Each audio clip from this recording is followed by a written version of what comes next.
بسم الله الرحمن الرحيم. صلى الله عليك يا سيدي ومولاي يا رسول الله، صلى الله عليك وعلى ابن عمك أمير المؤمنين.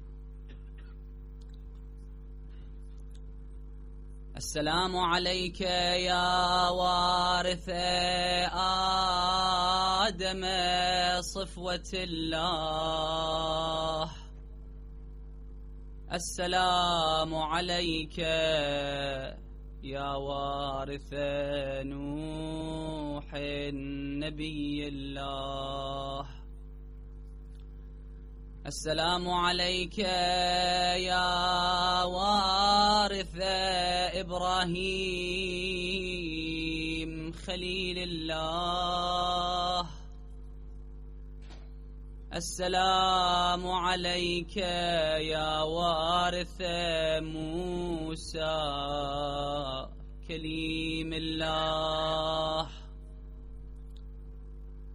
السلام عليك يا وارث عيسى روح الله، السلام عليك يا وارث محمد حبيب الله، السلام عليك يا وارث علي ولي الله، السلام عليك يا ابن محمد المصطفى، السلام عليك يا ابن علي المرتضى،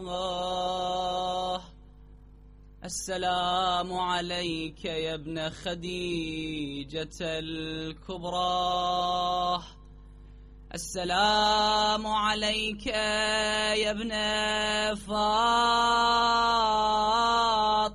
الزهراء، السلام عليك يا مولاي يا أبا عبد الله. قال الله العظيم في محكم كتابه الكريم: كل من عليها فان ويبقى وجه ربك ذو الجلال والإكرام. صدق الله العلي العظيم. Recite aloud salawat.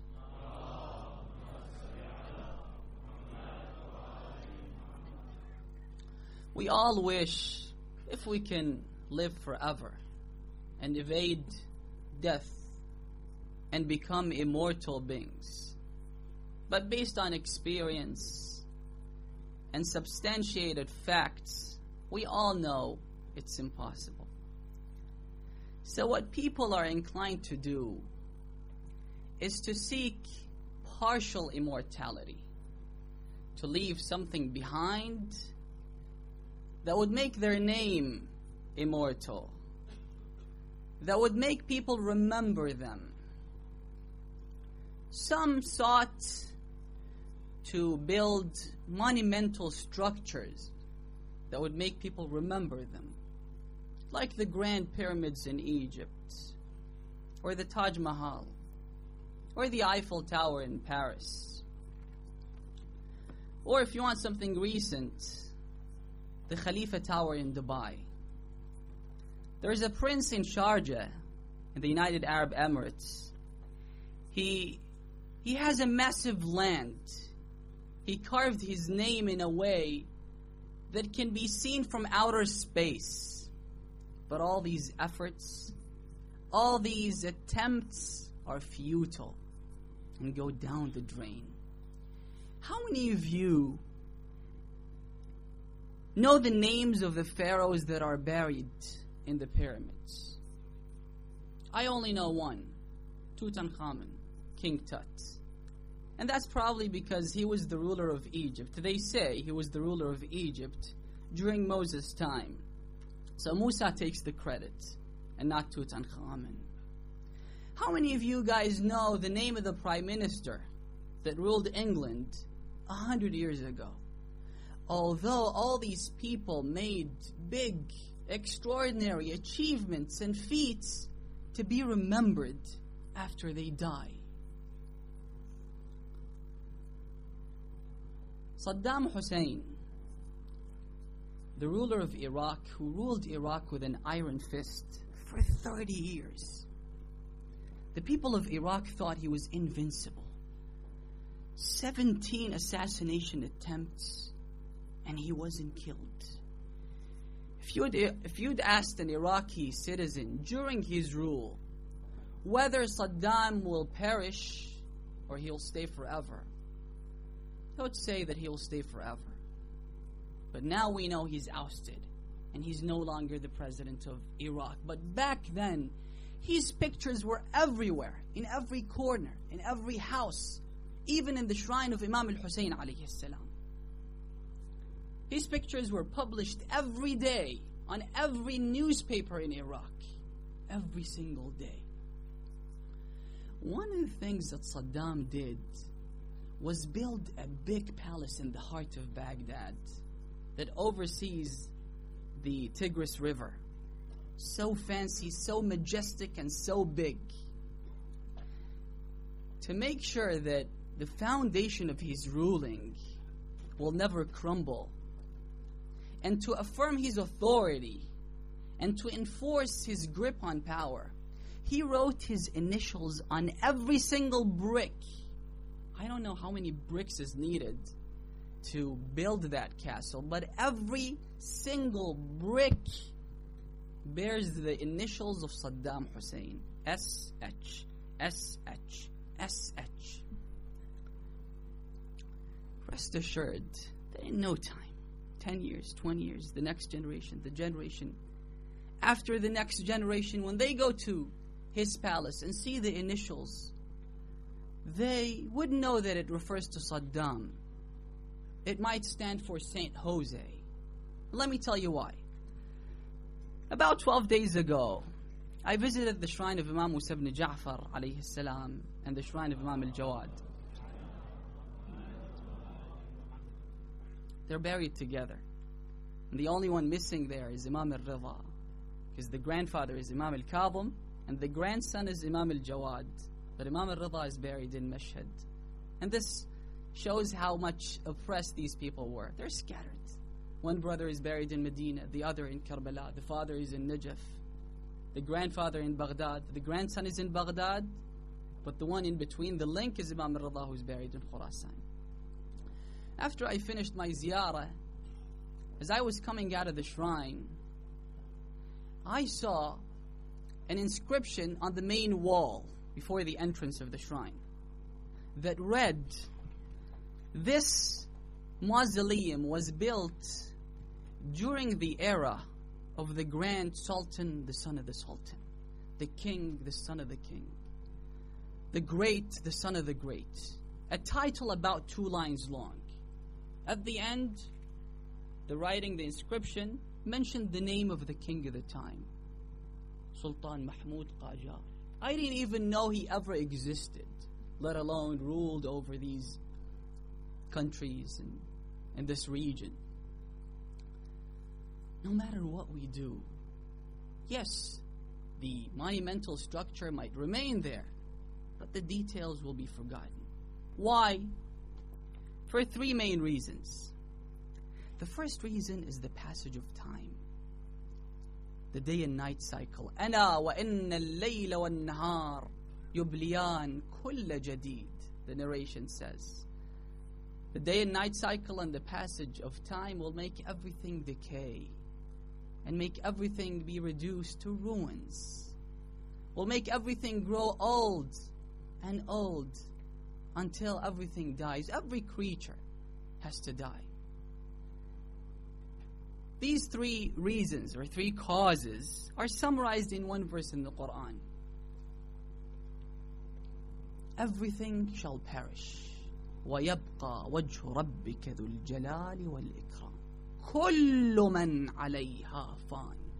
Everything shall be wiped out of the face of earth, except for one thing, the face of Allah subhanahu wa ta'ala. The first factor is the passage of time. You wouldn't read a newspaper dated 2 weeks ago. Sometimes you ask your friend, "What did you do last week?" He or she would say, "I don't remember what I ate last night." You're asking me what happened last week. Although you were hungry, the food was delicious, you took energy from the food, you don't remember what you ate last night. So the first thing is the passage of time. It throws everything in the dustbin of history. The second factor is that usually every generation would be concerned about the events and the incident that happens during their time. The generation that ensues and that follows wouldn't be interested in the events that took place in the past. I know, for example, Ahmed Hassan al-Bakr or Abdul Karim Qasim were one day the presidents of Iraq. The Shah Muhammad Rida was the king of Iran. But I don't care. Even if I want to engage in politics, I would be concerned about modern day politics. I'd be concerned about the current political climate in Iraq or in Iran. I don't care about the past. The third factor is that usually when something happens and then something more important supersedes that happening, the more important happening will overshadow the less important one. For example, if there is a breaking news about a demonstration taking place in Nigeria, people are asking and demanding for political reforms.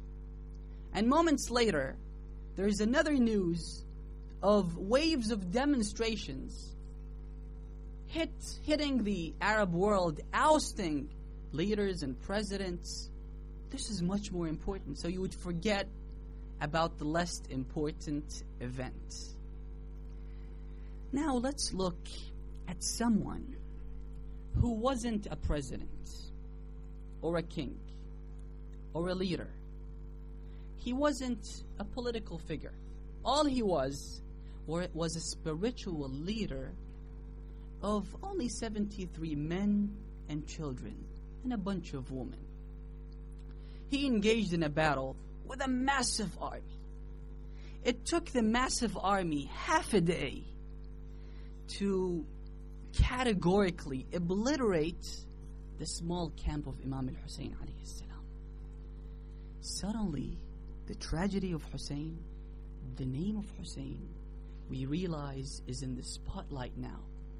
And that tragedy and that event has become timeless.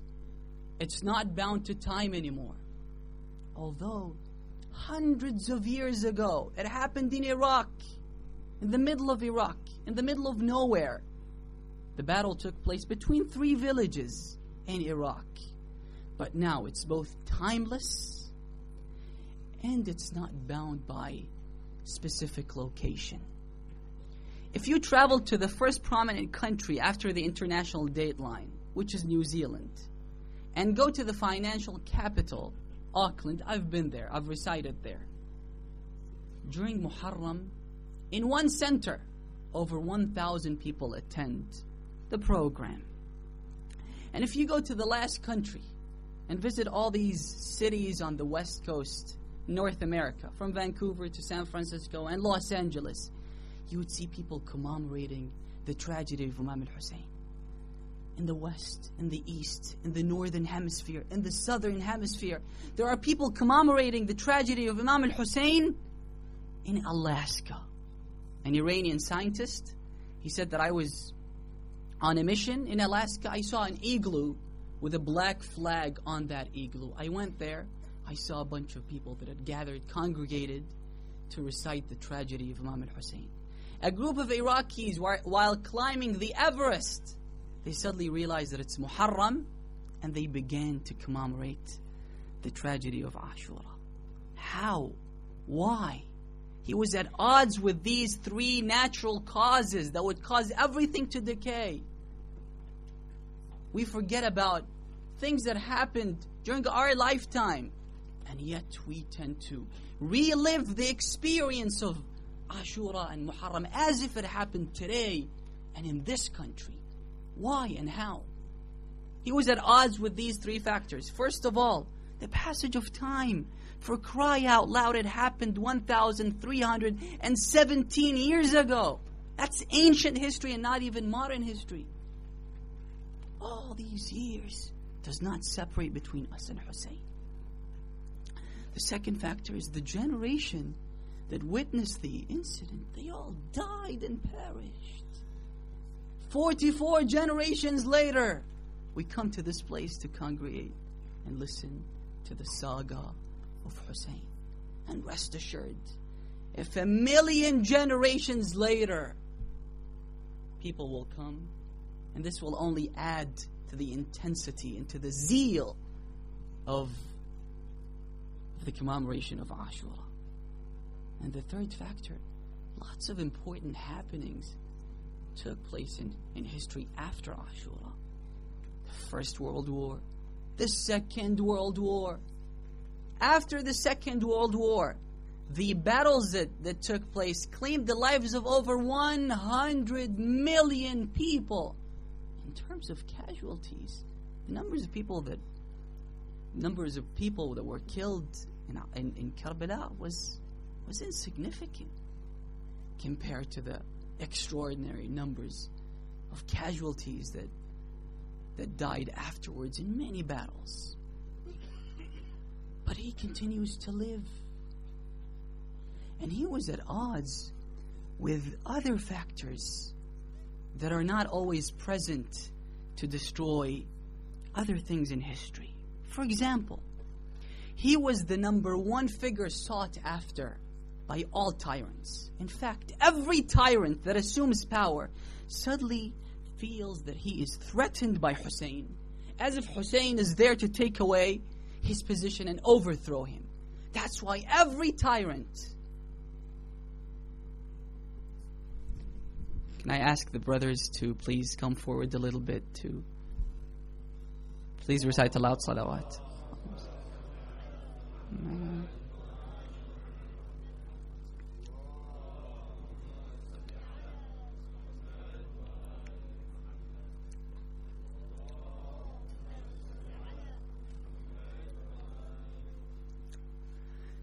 Every tyrant that assumed power in the region waged a vicious war on Hussein. I was saying this to an Iraqi politician.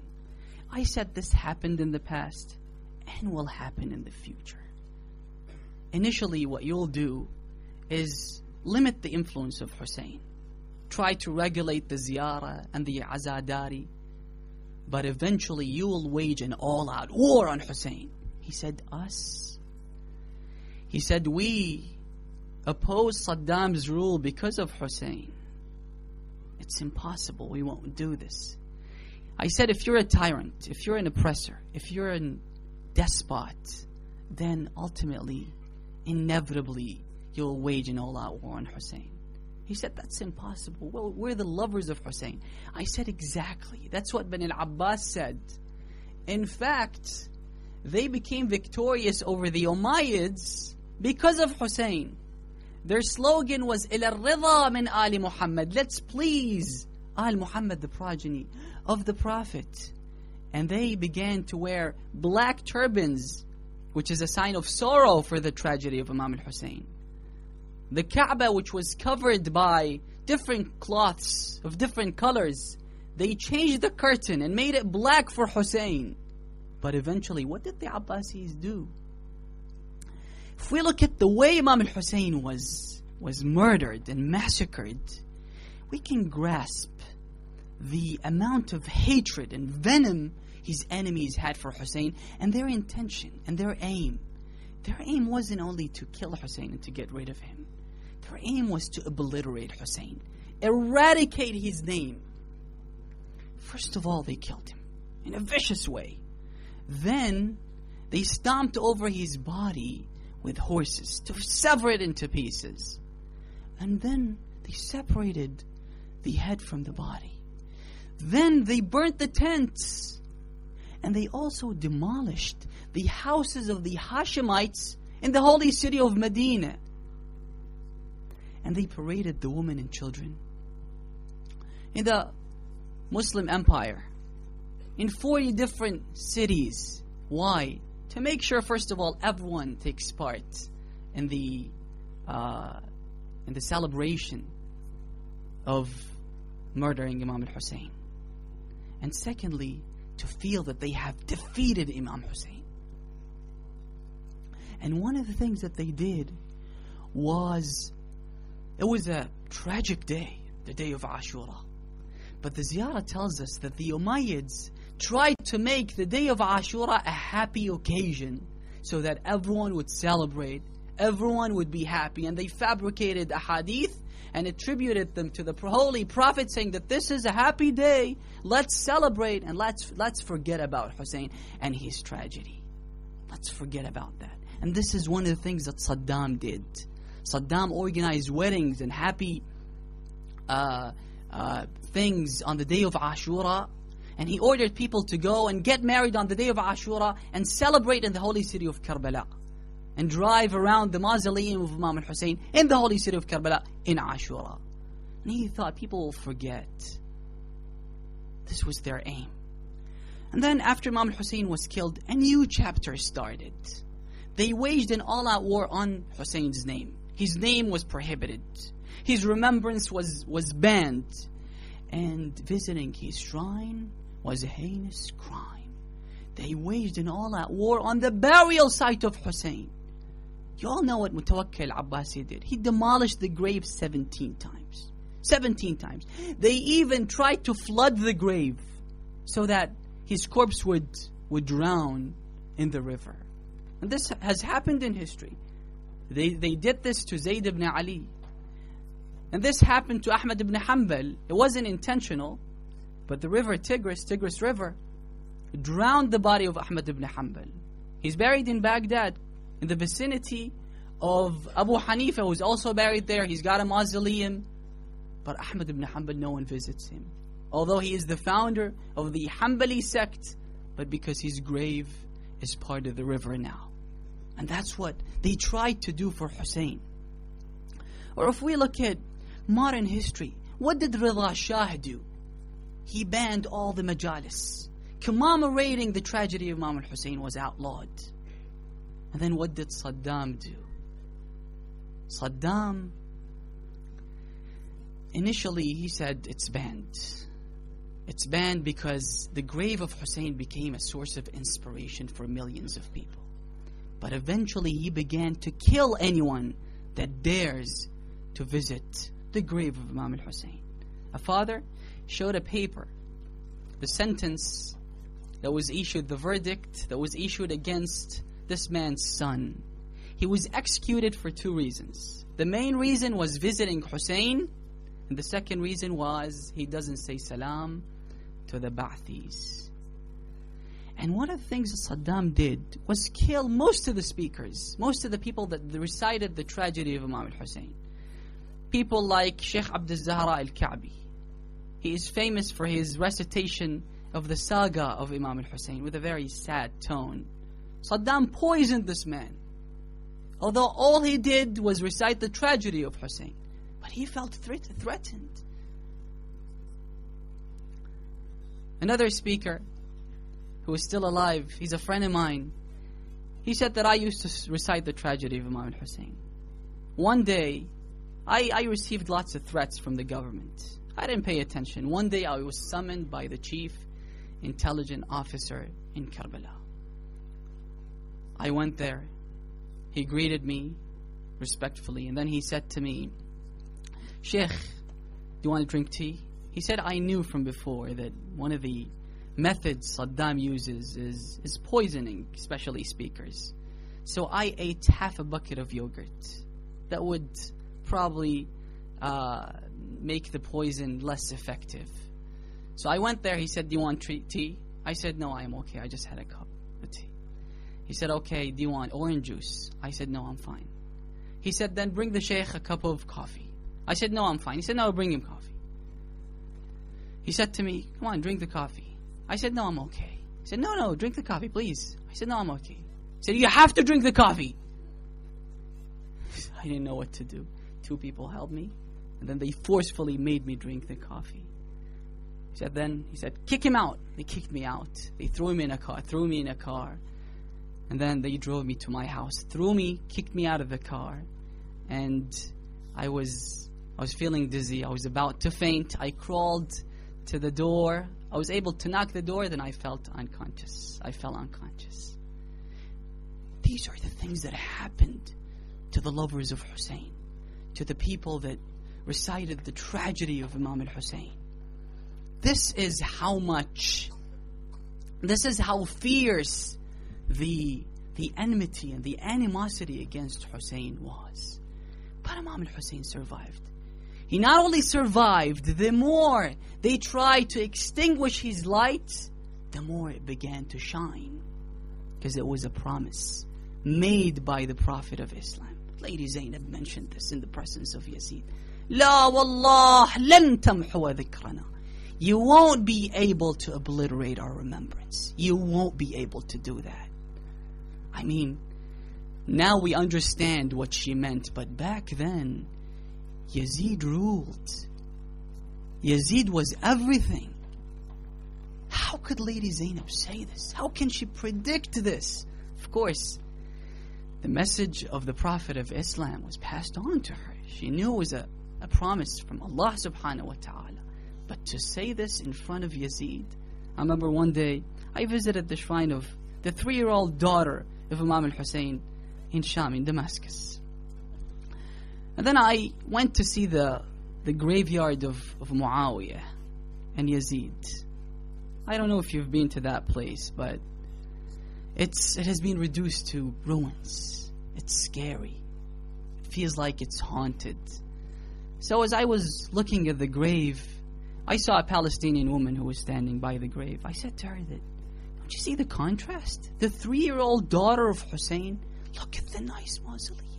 1 million Iranian visitors, it's only from Iran, visit the burial site of the 3-year-old daughter of Hussein.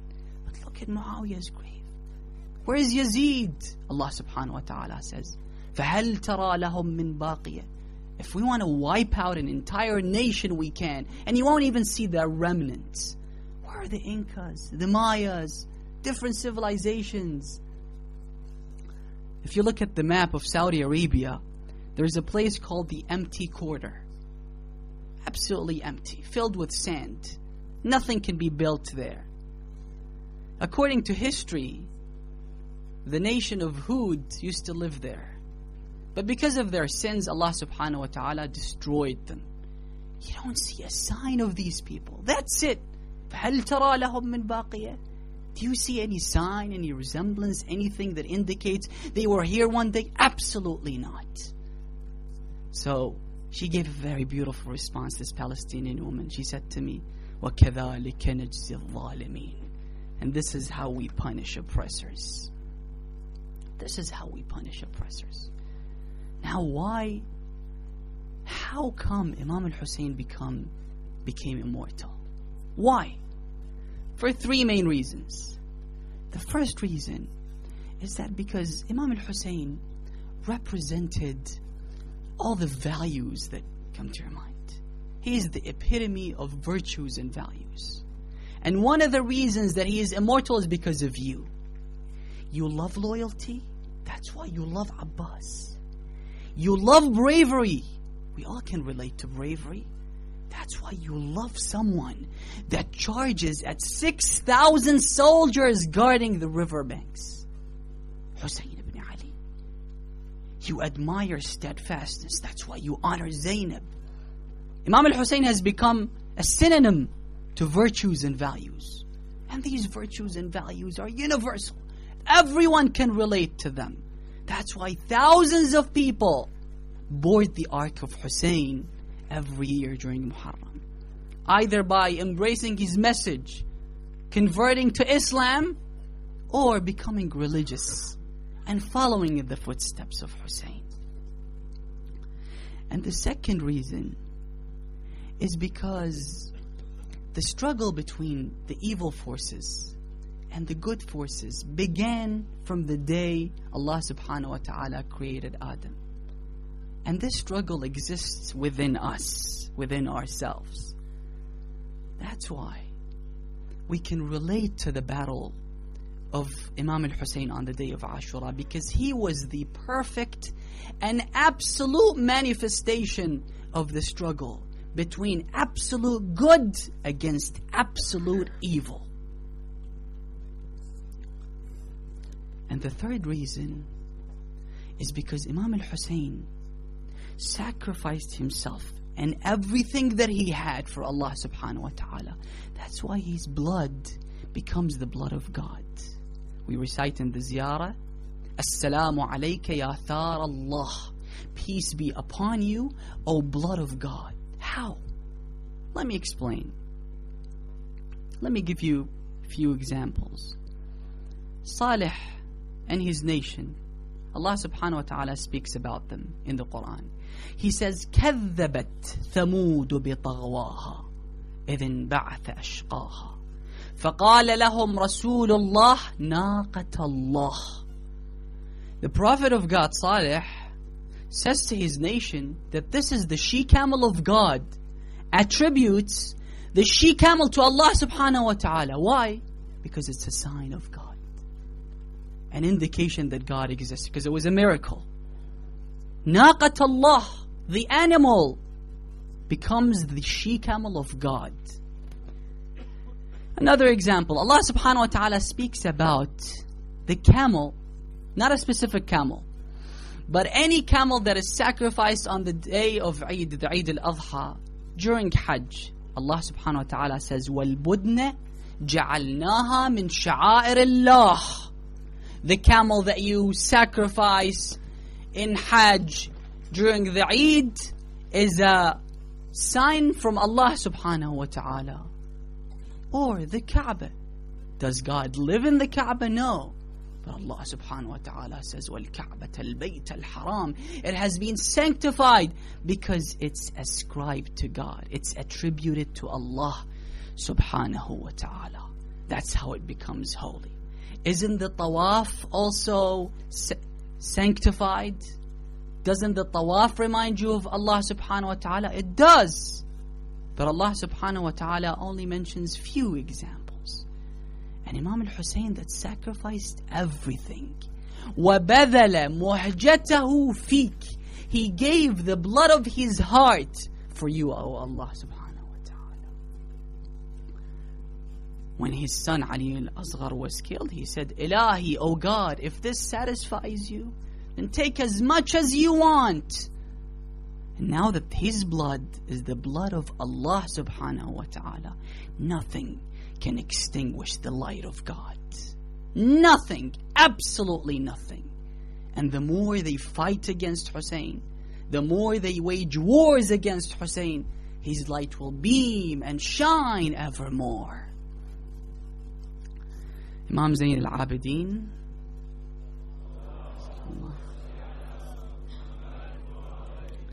said that after the massacre of Ashura, when we wanted to leave the land of Karbala, the perpetrators of the crime intentionally made us, the women and children, to go through the battlefield to witness the decapitated corpse, to add salt to the injury.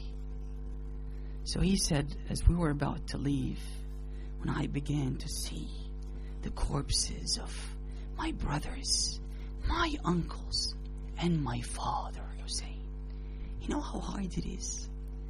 The relationship between him and Imam al-Hussein wasn't a father-son relationship.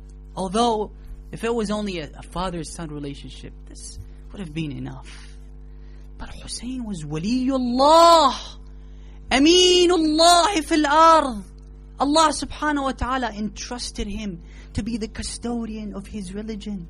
And he was the last remaining member of the people of the cloak, Ahlul Kisa. A man says to Imam al-Rida, why is it that the tragedy of Ashura has a different taste? We become more saddened for that tragedy than any other tragedy. Even the tragedy of Rasulullah. He said, because he was the last remaining member of Ashab al-Kisa. When the Prophet of Islam died, Imam Ali, Imam al-Hasan, Imam al-Hussein, Imam al-Hasan were all there, and Fatima al-Zahra. And when Fatima al-Zahra died, Imam Ali, Imam al-Hasan, Imam al-Hussein were there. When Imam Ali was killed, Imam al-Hasan and Hussein were there. When Imam al-Hasan was poisoned, Imam al-Hussein was alive. But when Imam al-Hussein was killed, these were the immediate family of the Prophet. And he was the last remaining member. And he was killed. That's why this tragedy is different. And looking at these corpses, brothers and sisters, you can't help but shed tears when you visit Hussein. When you look at the golden dome of Hussein and start to imagine the tragedies, you begin to cry. And you're only seeing the dome of Hussein. You're only seeing the shrine of Hussein. One of my relatives went to Karbala last Arba'een. When he came back, when he returned home, he was very sad. He wasn't feeling well. I said to him, why? He said, while I was sitting in the shrine of Imam al-Hussein, a group of Pakistanis entered inside the shrine. They were beating their chest. They were crying. And there was a young man, maybe in his early 20s. That was his first visit to Karbala. He'd heard about Hussein all his life, and now he enters inside the place where the body of Imam al-Hussein, the decapitated body, is actually in the soil. He was there. He began to cry and lament and hit his head. He suddenly fell.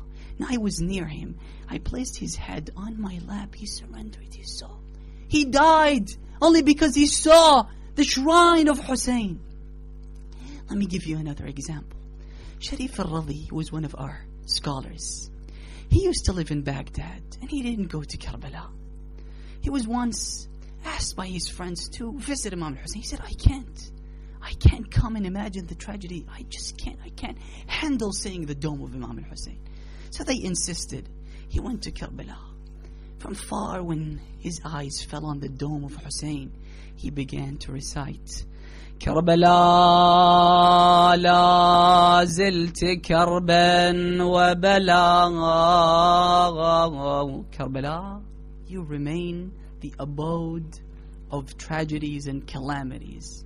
ما لقيه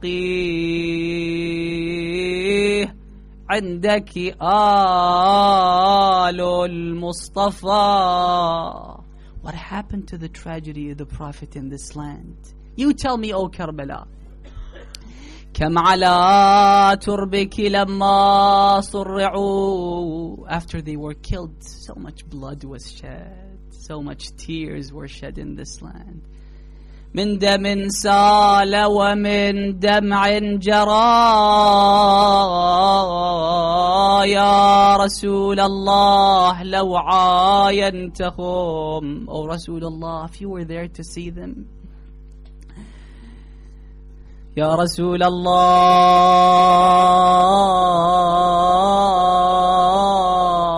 لو عاينتهم وهم ما بين قتل وسبا. And see, some of them were killed, massacred, and the others were paraded. A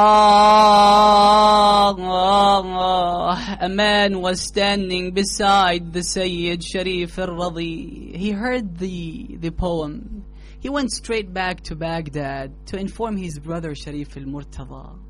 So he went there. He said to him that your brother recited a poem. He made a poem. He said, what were the verses? He began to recite the poem to his brother. He said, my brother will die in Karbala. Rest assured that he won't make it. He won't return to Baghdad. He's seen something. He's imagined something. And Sharif al-Radi then died in the city of Karbala the next day. And my question is, Sharif al-Radi, you only saw the shrine of Hussein. You only saw the dome of Hussein. Hussein, but what happened to Imam Zayn al-Abidin when he saw the decapitated corpses of his father Hussein? The Imam himself says that I was about to surrender my soul. I was about to die. يا ريت انعمت عيناي ولا أشوفنكم خضاب. I wish if I was blind and never saw you lying on the sand dunes of Karbala, oh Father. اللهم كن لوليك الحجة بن الحسن صلواتك عليه وعلى آبائه في هذه الساعة وفي كل ساعة وليا وحافظا ودليلا وعينا حتى تسكنه أرضك طوعا وتمتعه فيها طويلا. اللهم عجل لوليك الفرج. May Allah hasten in the reappearance of Sahib al-Zaman and make us amongst his companions and loyal cohorts. May Allah hasten in the reappearance of that person that avenges the blood of Hussein. وإلى أرواح أموات المؤمنين والمؤمنات. Let's recite Surah Al-Fatiha after a loud salawat.